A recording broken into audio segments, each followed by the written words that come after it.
আমার ভাইরা, ইব্রাহিম আলাইহিস সালামের সামনে তার আব্বাকে নোংরা চেহারায় হাসরের ময়দানে পেশ করা হবে, হাজির করা হবে। তখন বাবার জন্য একটা মহব্বত লাগবে। ইব্রাহিম আলাইহিস সালাম আল্লাহর কাছে বলবে, আল্লাহ তুমি একটা ওয়াদা আমার সঙ্গে করছিলা, কিয়ামতের ময়দানে তুমি আমার মুখটাকে মলিন করবা না। আল্লাহ তুমি আমার দাবি পূরণ করবা। আল্লাহ এর থেকে অপমান অবস্থা আমার জন্য কি হতে পারে? আমার আব্বা বেঈমান, মানে তার তো তার উপায় নেই। ইব্রাহিম আলাইহিস সালাম বাবার জন্য সুপারিশ করবেন, এমন একটা ভাব দেখাবেন। আল্লাহ ডাক দিয়ে বলবেন, ইব্রাহিম, যেই লোকটার ঈমান নাই তার সাথে আমার কোনো সম্পর্ক নাই। যার ঈমান নাই সে আমার কিছু না, সুতরাং আমি আল্লাহর যদি সে কিছু না হয় তার সঙ্গে তোমার কোনো সম্পর্ক হতে পারে না। যতটুকু বলছো ততটুকু থাক, তুমি সামনে বেরো না। ইব্রাহিম আলাইহিস সালাম তখন থেমে যাবেন আর পরিচয় দিবেন না। বিজিকিন মুতালাত থেকে বুখারী শরীফের শব্দটা আল্লাহর হাবিব বলেন, তখন একটা গন্ডারের মতন জানোয়ার তার আব্বাকে ওই সঙ্গে সঙ্গে আল্লাহ বানাবেন। এটা শুধুমাত্র যে বাবার দেহটাকে সালসেলের সামনে জাহান্নামের আগুনের মধ্যে নিক্ষেপ করতে গেলে ইব্রাহিমের দিলটা জ্বলে যাবে, কষ্ট পাবে। ইব্রাহিমকে সান্ত্বনা দেওয়ার জন্য রব্বুল আলামিন তার সামনে তার আব্বার দেহটাকে একটা জানোয়ার বানায়া ফেরেশতাদেরকে ডাক দিয়ে বলবেন, তোরা এর পাও ধরে জাহান্নামের মধ্যে নিক্ষেপ করে দে।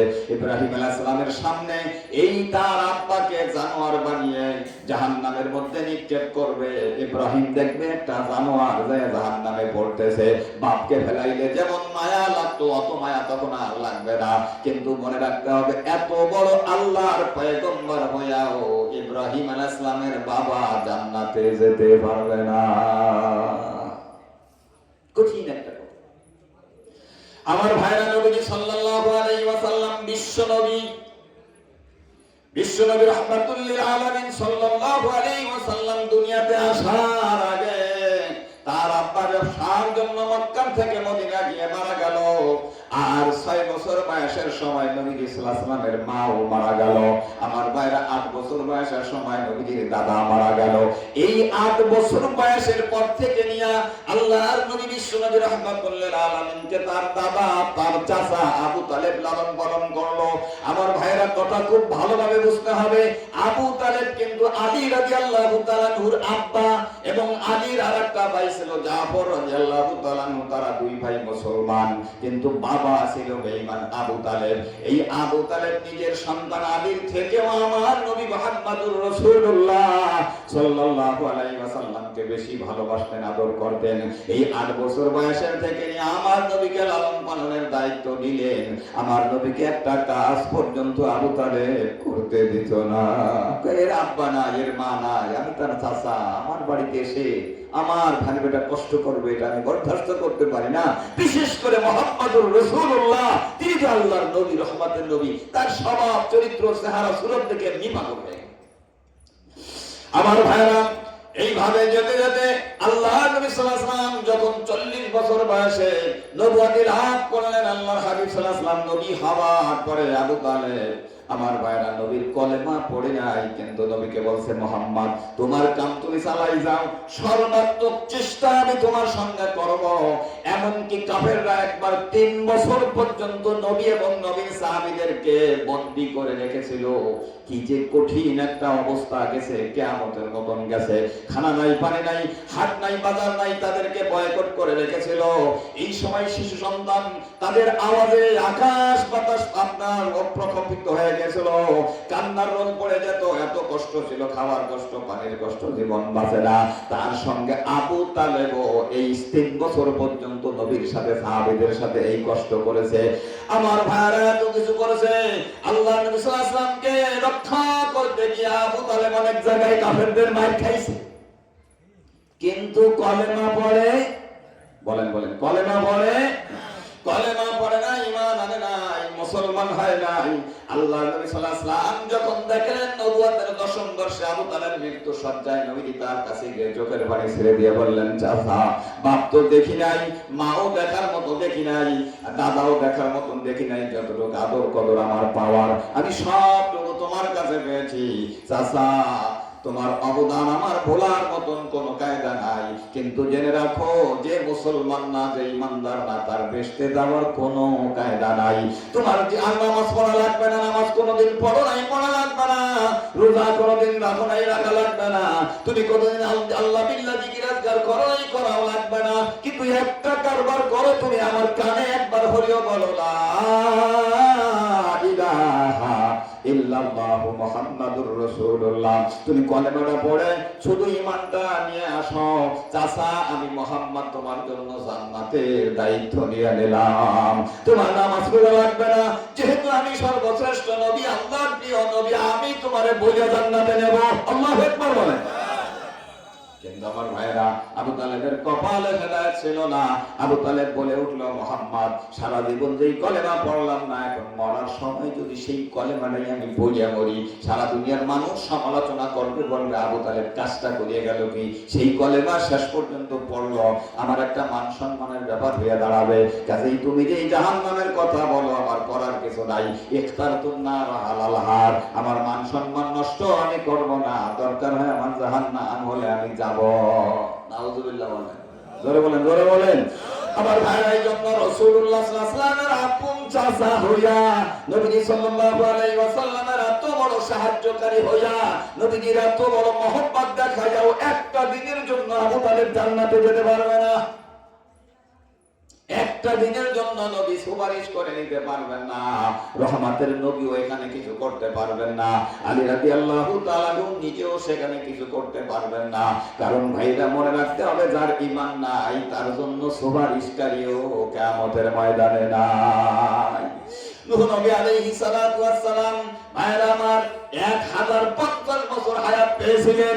কত বলেন, বলেন একটু বলেন, খালি আমাকে চালাবেন না, আপনারা একটু কষ্ট। আমার ভাইরা, 950 বছর পর্যন্ত উম্মতদেরকে দাওয়াত দিলেন। এই 950 বছরে খালি লোকজনেরা তারে মারে ধরে, জুলুম করে, নির্যাতন করে। আল্লাহু আকবার। নূহ নবীর নাম কিন্তু নূহ না, ওনার নাম হলো আব্দুল গফফার। এই নূহ শব্দের অর্থ হলো কান্নাকাটি করা। উম্মতের জন্য অধিক মাত্রায় কান্নাকাটি করার কারণে কাঁদতে কাঁদতে তার নামটা রাখা হয়ে গেছে নূহ, মানে কান্নেওয়ালা।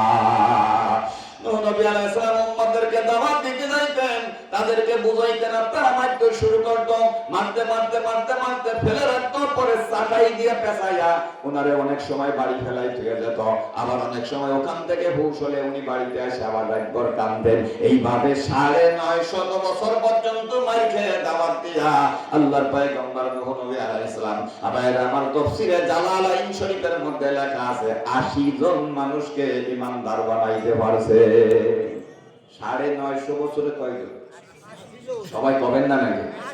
আরো করে বলে 80 জন হয়েছে ভাইরা, আর পারেন নাই। এরপর যে আসে সেই তার সঙ্গে বেয়াদবি করে, দুষ্টমি করে। তাফসীরে মারিফুল কোরআনের মধ্যে লেখেছে একদিনকার ঘটনা, একজন বৃদ্ধ লোক তার ছেলেকে নিয়ে হেঁটে যাচ্ছে, যাওয়ার পথে নূহ নবী আলাইহিস সালামকে দেখে দেখে বলে, দেখ এ বাবা, আরে তুমি শোনা না। আমার ভাইরা, নূহ নবী আলাইহিস সালাতু ওয়াস সালামকে দেখাই দিয়ে ছেলেটাকে বলতেছে, ওই দেখ, দেখিস ওই লোক কিন্তু সুবিধা না। আচ্ছা বলেন, নূহ নবী সুবিধা না অসুবিধা? না করলে ঈমান থাকবে না। জোরে বলেন। খালি সুবিধা না, তিনি আল্লাহর নবী। লক্ষ না কোটি কোটি আল্লাহর ওলিকে এক পাল্লায় দিলে নবীর স্যান্ডেলের সাথে যে ধুলো থাকে তাও হবে না। এই বুঝতে হবে। কথা বলেন ঠিক কি নয়?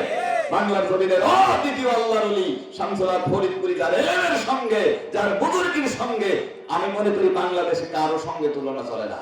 কিন্তু কোটি কোটি শামসুল হককে এক পাল্লায় দিলে নবীর ভাত ধুলো হবে না, এটা উনিই লাগছেন। আমার ভাইরা, হযরতে নূহ নবী আলাইহিস সালামকে দেখাই দিয়া বলতো, লোক ভালো না।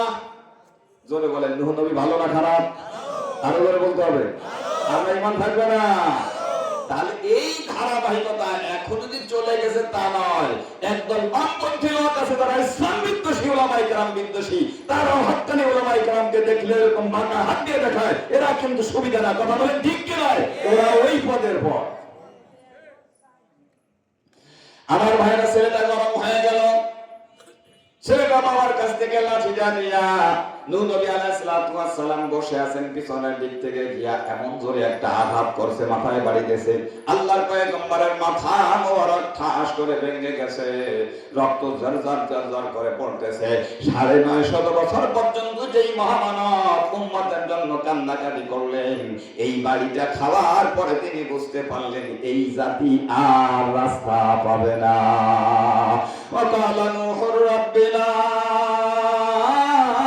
تذر على الأرض من الكافرين ديارا إنك إن تذرهم يضلوا عبادك ولا يلدوا إلا فاجرا كفارا। নূহ নবী আলাইহিস সালাম ৯৫০ বছর পর্যন্ত যে জাতির জন্য কান্নাকাটি করলেন, এই বাড়িটা খাওয়ার পরে তিনি কনফার্ম হয়ে গেলেন এই জাতি আর হিদায়াত পাবে না, এরা আর মানুষ হবে না। তখন তিনি বদদোয়া করলেন, আল্লাহ তুমি এদেরকে ধ্বংস করে দাও, এদেরকে আর হিদায়াতের কোনো আশা করা যায় না। আল্লাহ তুমি এদেরকে খতম করে দাও, কারণ এরা যদি দুনিয়ায় জীবিত থাকে এরা তো বেঈমানদার, আর পরবর্তী প্রজন্মে জগতে যারা আসবে এদের সন্তানাদি এদেরকেও তারা বেঈমান করে ফেলবে। আল্লাহ বললেন, নূহ নবী একটা কাম করো, নৌকা বানাও, কিস্তি তৈরি করো, ওই ইমানদার যারা আছে তাদেরকে দিয়ে নিয়ে তুমি নৌকার মধ্যে উঠবা, আর আমি আল্লাহ যারা নৌকার বাইরে থাকবে বেঈমান সব শেষ করে দেব। আমার ভাইরা, নৌকা তৈরি হয়ে গেল। সংক্ষিপ্ত ভাবে বলি, আল্লাহু আকবার, নৌকা তৈরি হয়ে গেল। নূহ নবী আলাইহিস সালামকে আল্লাহ তাআলা জানাই দিলেন প্লাবন তখন শুরু হবে যখন দেখবা তোমার বিবি স্ত্রীর ঘরে চুলার ভিতর থেকে পানি বের হচ্ছে, বুঝবা শুরু হয়ে গেছে দৌড়ই সারো। ইমানদার গুলোকে নিয়ে তুমি নৌকায় উঠবা। আমার ভাইয়েরা, হঠাৎ করে ওনার স্ত্রী বলে উঠলেন, পা চুলার থেকে পানি উঠতেছে। নূহ নবী বুঝলেন যে গজবের এখন সময়, কেবল ঘন্টা বেজে গেছে। আল্লাহু আকবার, জমিনের সব জায়গা থেকে পানি ওঠে, আবার আসমান থেকে মুষলধারে বৃষ্টি বর্ষণ হয়। এইভাবে হলে কতক্ষণ সময় যাবে জবর ডুবতে? সব জায়গায় তলতে পানি ওঠে, উপর দিয়ে পড়ে, যাওয়া কোথায়? ভাইরা আমার, আস্তে আস্তে জমিন ডুবে গেল, তারপরে আস্তে আস্তে বাড়ি ডুবে যায়, ঘর ডুবে যায়, মানুষ একটু উঁচু হয়ে যায়, কাজ হয় না, এবার বাঁচতে পারে না, গাছের ডালে যায়, তাও ডুবে যায়। হতে হতে হতে হতে গাছপালা সব ডুবে গেল, সারা দুনিয়াটা আপনার পানির নিচে চলে আসলো। এই সময় কাফেররা এবার সাঁতার কাটে, ডোবা শুরু হয়ে গেল। নূহ নবী আলাইহিস সালামের 4 ছেলের ভিতরে কেনান ছিল একটা বেঈমান। এই কেনান নবীকে, আল্লাহর পয়গম্বরকে নবী বলে মানে না, আল্লাহর উপরে ঈমান আনে নাই, কিলা কেনান হবে ঈমান হিসাবে এবার প্লাবনের মধ্যে ধ্বংস হয়ে যায়। আমি যেই কথাটা বললাম, ইব্রাহিম আলাইহিস সালামের আব্বা কাফের হওয়া সত্ত্বেও তার জন্য মায়া করছে।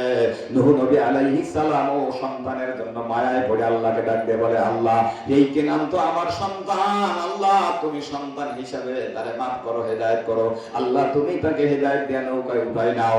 আল্লাহ ডাক দিলেন, ইয়া নূহ ইন্নাহু লাইসা মিন আহলিকা ইন্নাহু আমালুন গায়রু সালিহিন ফালা তাসআলনি মা লাইসা লাকা বিহি ইলম ইন্নী আইযুকা আন তাকুনা মিনাল জাহিলিন।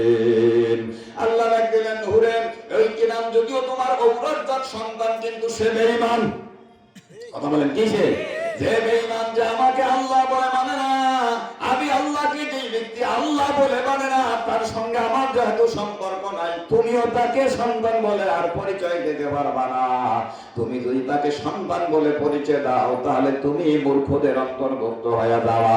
নূহ নবী আলাইহিস সালাতু ওয়াস সালাম বলেন, আল্লাহ তুমি আমারে মাফ করে দাও, যতটুকু বলছি ভুল হয়েছে আর আমি বলবো না, তুমি আমারে বাঁচাও। আল্লাহু আকবার বলেন আমার ভাইরা। আমি যে কথাটা বলতে গেলাম আমার ভাইরা, আল্লাহু আকবার, মান করাআল কুরআন ফাস্তাযহারাহু ফাআহাল্লা হালালাহু ওয়া হাররামা হারামা আদখালাহুল্লাহুল জান্নাতা ওয়া শাফাহু ফি আশরাতিন মিন আহলি বাইতিহি কুল্লুহুম কদ ওয়াজাবাত লাহুন নার। আল্লাহর হাবিব বলে, কেউ যদি পাক কোরআনের হাফেজ হতে পারে আর দেখে শুনে আমল করে চলতে পারে, কিয়ামতের ময়দানে আল্লাহ দেখতে বলবেন, আমার কোরআনের হাফেজ, যেই যুগে মানুষেরা কোরআন থেকে দূরে ছিল, তুমি কষ্ট করে আমার কোরআন হিফজ করেছো, আমল করেছো, আমি আল্লাহ তোমার উপরে খুশি হলাম, তুমি জান্নাতে চলে যাও। জোরে বলেন আল্লাহু আকবার।